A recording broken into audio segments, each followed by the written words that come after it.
Assalamualaikum warahmatullahi wabarakatuh. Hai teman-teman semuanya, sehat-sehat ya kalian.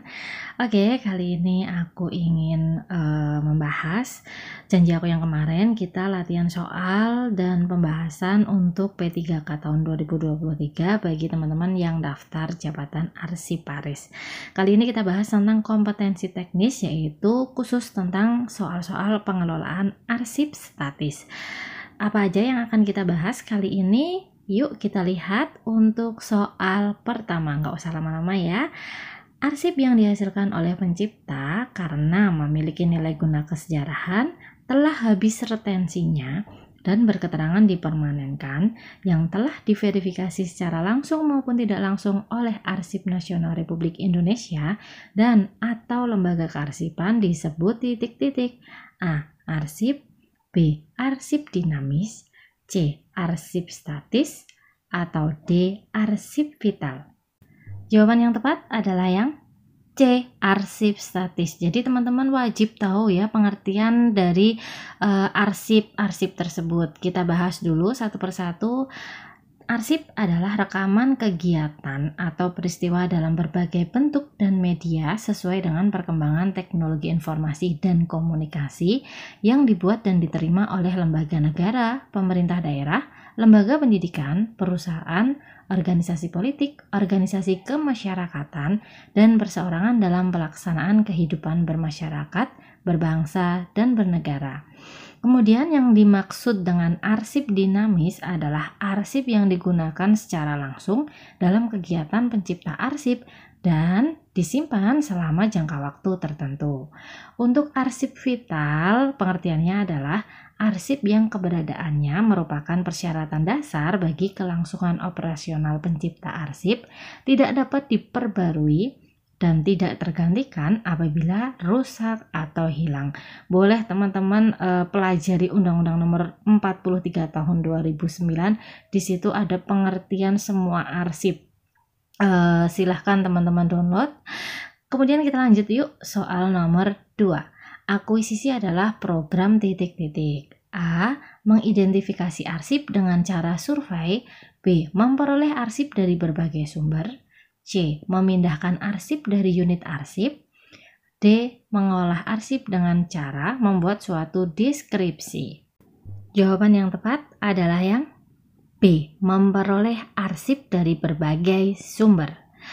Jadi akuisisi itu merupakan salah satu usaha penyusutan arsip nih dengan cara penarikan dan penyelamatan arsip yang bernilai guna permanen dalam usaha menambah dan melengkapi khasanah kearsipan yang disimpan pada lembaga kearsipan. Jadi intinya akuisisi itu adalah penambahan ya teman-teman, atau pengadaan kayak gitu. Jadi intinya akuisisi itu adalah pengadaan maupun penambahan dengan berbagai cara.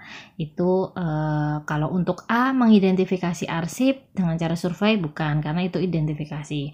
B, memperoleh arsip dari berbagai sumber, ini benar karena memperoleh berarti akan menambah. C, memindahkan arsip dari unit, itu bukan akuisisi. D, mengolah arsip, itu adalah pengolahan. Jadi jawaban yang tepat adalah yang B. Soal nomor 3. Penanganan terhadap arsip yang menumpuk di setiap organisasi dalam prinsip kearsipan perlu dilakukan titik-titik. A. Penyusutan arsip. B. Pembakaran arsip. C. Penjualan arsip. D. Penyimpanan arsip dalam box. Yang perlu dilakukan. Jawaban yang tepat adalah yang A. Penyusutan arsip. Jadi ini sudah ada di materi yang video sebelum ini ya teman-teman. Jadi untuk penyusutan arsip itu termasuk ke dalam unsur akuisisi. Kita lanjut soal nomor 4. Batasan penyusutan arsip yang tidak dimuat dalam peraturan perundang-undangan adalah A. Menyerahkan arsip. B. Memusnahkan arsip. C. Mengalih mediakan arsip. Atau D. Memindahkan arsip nih teman-teman. Jawaban yang tepat adalah yang C. Mengalih mediakan arsip yang tidak dimuat ya dalam peraturan perundang-undangan tentang penyusutan. Kemarin peraturan perundang-undangan tentang penyusutan, masih ingat teman-teman kita bahas di video sebelumnya? Kalau lupa rak popo, ini tak kasih lagi untuk pembahasannya, kita bahas bareng-bareng. Peraturan Kepala ANRI nomor 37 tahun 2016 tentang pedoman penyusutan arsip. Boleh teman-teman download ya, di Google banyak kok.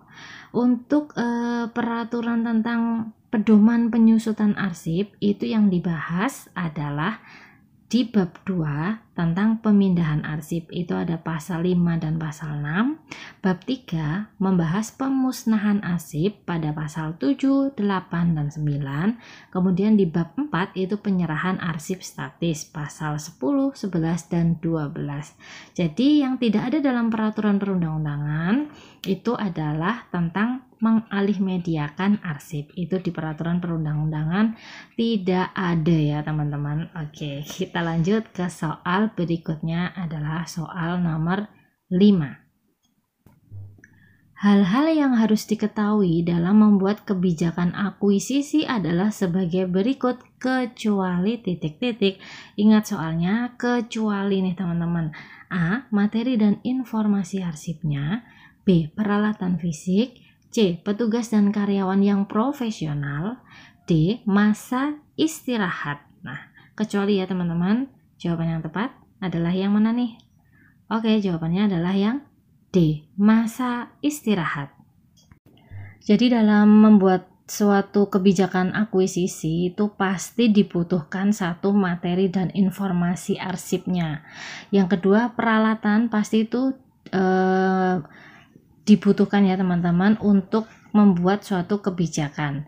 Terus yang ketiga, pasti harus ada SDM-nya, yaitu petugas dan karyawan yang profesional dalam membidangi akuisisi tersebut. Kalau untuk masa istirahat itu bukan sesuatu yang akan berpengaruh terhadap kebijakan akuisisi. Jadi jawaban yang tepat yang bukan termasuk adalah yang D, masa istirahat.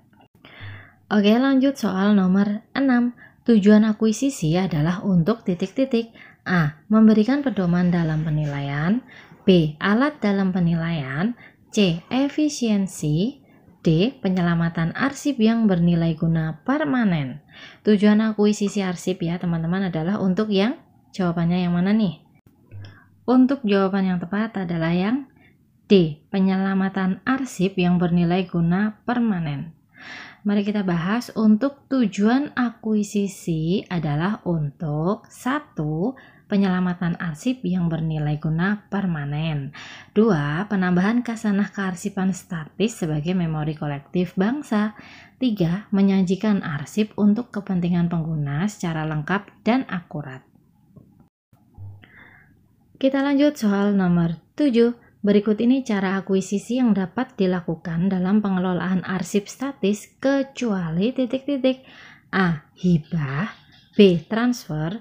C. Beli dengan menggunakan uang. Atau D. Wawancara sejarah lisan. Nah, kembali nih, akuisisi berarti istilahnya cara untuk menambah atau pengadaan dalam pengelolaan arsip statis, kecuali jawaban yang tepat adalah yang C. Beli dengan menggunakan uang. Jadi ada beberapa cara akuisisi yang dapat dilakukan dalam pengelolaan arsip statis, yaitu yang pertama, peraturan perundang-undangan. 2. Atas inisiatif lembaga kearsipan itu sendiri. Yang ketiga itu dari perundingan atau hibah atau ganti rugi. Dan yang keempat itu dari wawancara sejarah lisan. Jadi ada 4 cara akuisisi yang dapat dilakukan ya teman-teman dalam pengelolaan arsip statis. Semangat untuk soal nomor 8. Manfaat dari preservasi arsip adalah titik-titik. A. Menyelamatkan fisik arsip. B. Mengusahakan agar bahan arsip tidak cepat mengalami kerusakan. C. Mengalami kendala kekurangan ruang. Atau yang D. Mempercepat memperoleh informasi. Jawaban yang tepat tentang manfaat dari preservasi adalah yang B. Mengusahakan agar bahan arsip tidak cepat mengalami kerusakan. Jadi ada manfaat dari preservasi itu sendiri adalah yang B ya teman-teman.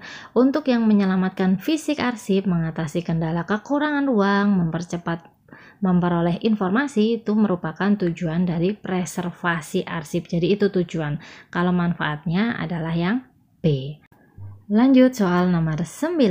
Asas yang dilakukan untuk menjaga arsip tetap terkelola dalam satu kesatuan pencipta arsip tidak dicampur dengan arsip yang berasal dari pencipta arsip lain sehingga arsip dapat melekat pada konteks penciptaannya disebut titik-titik A. Provenance, B. Original order, C. Penataan dan deskripsi, atau D. Finding age.